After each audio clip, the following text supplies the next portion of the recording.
Let's get right into it. Number 10. The untraceable assassination weapon. Imagine you're at a busy cafe in the 1970s. You feel a tiny sting, like a mosquito bite. By the time you look around, there's nothing to see. A few hours later, you're dead from what looks like a natural heart attack. This was a real weapon developed by the CIA. In 1975, Congress held hearings about this weapon. They even brought the gun to show everyone. The gun fired a tiny dart made of ice.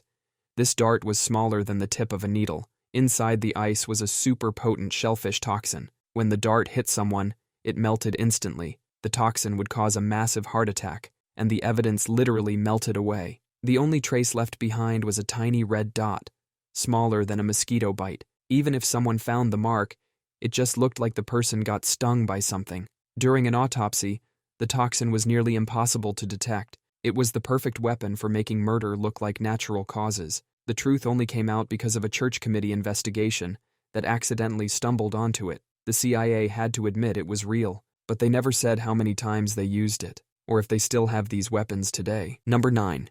The city-sized germ test. In 1950, the U.S. Navy secretly sprayed the entire city of San Francisco with bacteria. They called it Operation Sea Spray, an experiment to test how vulnerable American cities were to biological attacks. They filled giant sprayers with Serratia marcescens bacteria and blasted it into the city's fog. The bacteria spread through nearly all of San Francisco, forcing 800,000 residents to inhale it. The military celebrated their successful test, but things quickly went wrong. Doctors at Stanford University Hospital started seeing unusual cases of serious urinary tract infections. The cause was Serratia marcescens, the same bacteria used in the test. One patient, Edward Nevin, died from this infection. His grandson sued the government, but the court ruled national security was more important than one death. The government didn't stop there. They conducted similar tests in 239 other cities. This remained secret for decades until 1976,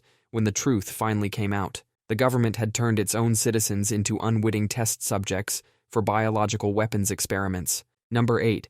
How sugar barons paid scientists to lie. In 1967, sugar companies faced a crisis. Scientists were linking sugar to heart disease. Their product might become as controversial as cigarettes. The Sugar Research Foundation's solution was brilliantly evil: pay scientists to blame something else. They gave 3 Harvard scientists $50,000 in today's money to write a paper. The mission was clear: blame fat for heart disease and clear sugar's name. The paper got published in the prestigious New England Journal of Medicine. Everyone became terrified of fat, while sugar walked free. No one knew about these secret payments for decades. Scientists didn't have to disclose their funding sources back then. This launched the fat-free craze of the 80s and 90s. Those fat-free cookies and cakes simply replaced fat with sugar. While people avoided butter like poison, they were loading up on sugar instead. The truth stayed hidden until 2016, when researchers discovered letters between the sugar industry and the Harvard scientists. But the damage was done. Generations had been misled about nutrition. Number 7. Project Acoustic Kitty. The CIA actually spent millions of dollars trying to turn ordinary house cats into walking, purring surveillance devices. They surgically implanted a microphone in the cat's ear canal, a radio transmitter at the base of its skull, and wove an antenna into its fur. They were creating the world's first cyborg cat. These spy cats were supposed to wander near Soviet embassies, eavesdrop on secret conversations, and transmit everything back to CIA handlers. Because who would suspect a cat of being a spy? But cats don't follow orders. The CIA learned this the hard way during their first field test. They took their specially modified cat to a park outside a Soviet compound, released it from a van, and watched as their $1 million spy cat immediately wandered into traffic and got hit by a taxi. Their first spy cat lasted about 5 minutes before using up all 9 lives at once. The official CIA document about this failure is the most expensive "my cat got run over" story ever written. One agent wrote, "Our final conclusion was that cats are not very good at following instructions," and the CIA actually declassified documents about Project Acoustic Kitty in 2001. Number 6.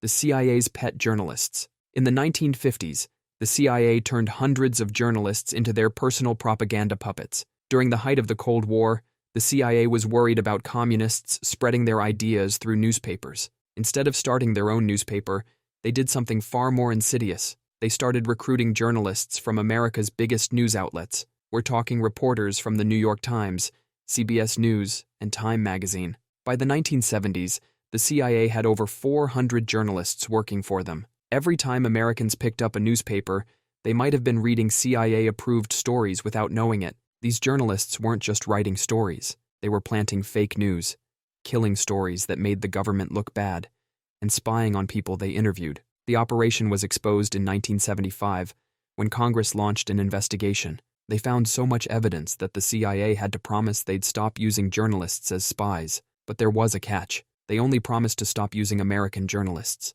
Number 5. The FBI versus the people. In 1971, a group of activists broke into an FBI office and stole thousands of secret documents. These documents revealed a secret program called COINTELPRO, where the FBI was actively trying to destroy American citizens' lives.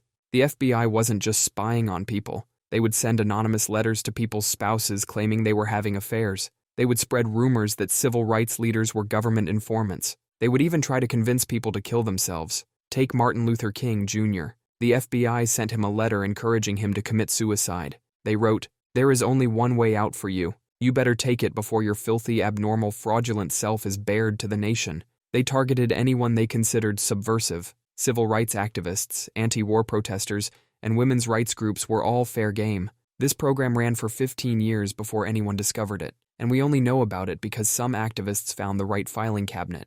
Number 4. The Gulf of Tonkin Incident. The Gulf of Tonkin incident was one of the most successful fake attacks in history. It started a war, and the U.S. government knew it was fake almost immediately. On August 2, 1964, the USS Maddox was deliberately provoking North Vietnam to react as part of a secret operation.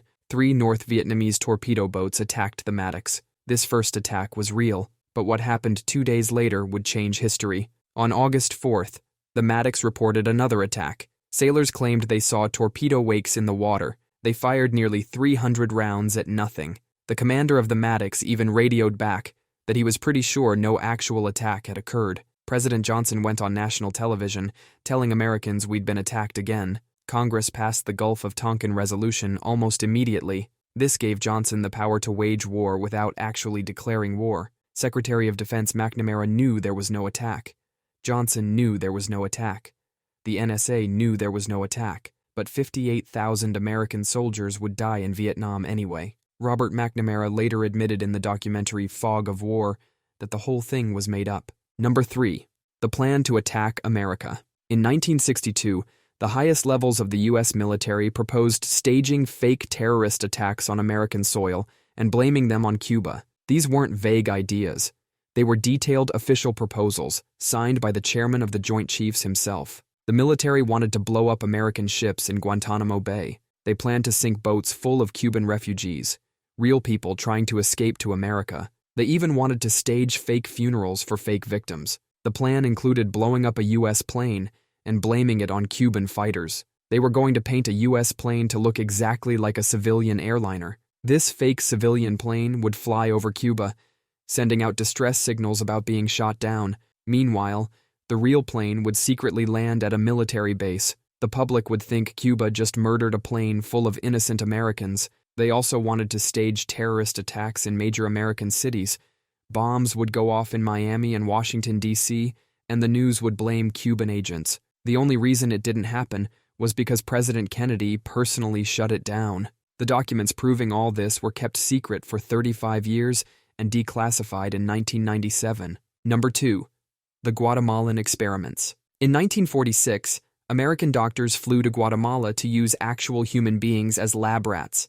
They picked the most vulnerable people they could find: orphans, mental patients, prisoners, and soldiers. These doctors wanted to see how STDs spread. Instead of studying people who already had these diseases, they decided to intentionally infect people without their knowledge or consent. They paid infected people to expose prisoners to these diseases. When that didn't work fast enough, they started directly injecting people with STDs. In some cases, they injected the diseases straight into people's spines. Over 5,000 people were part of these experiments. The doctors kept everything secret and bragged in private letters about how easy it was to conduct these experiments in Guatemala because nobody was watching. The U.S. government kept this hidden for over 60 years until 2010, when a researcher found the old documents.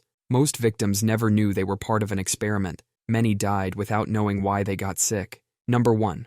The government's mind control program. Imagine waking up one day with no memory of the last few weeks.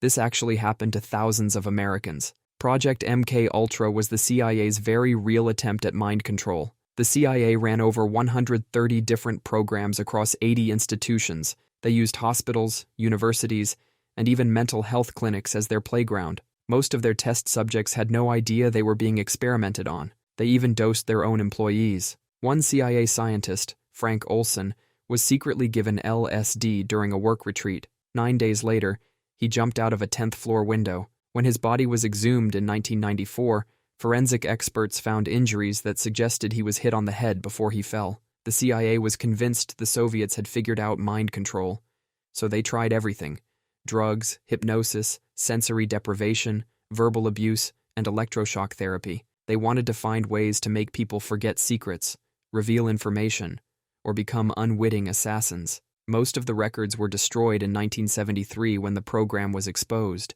The CIA director ordered all MK Ultra files to be shredded, but a clerical error meant that thousands of documents were stored in the wrong building. These surviving documents were found in 1977, revealing the true scope of the program.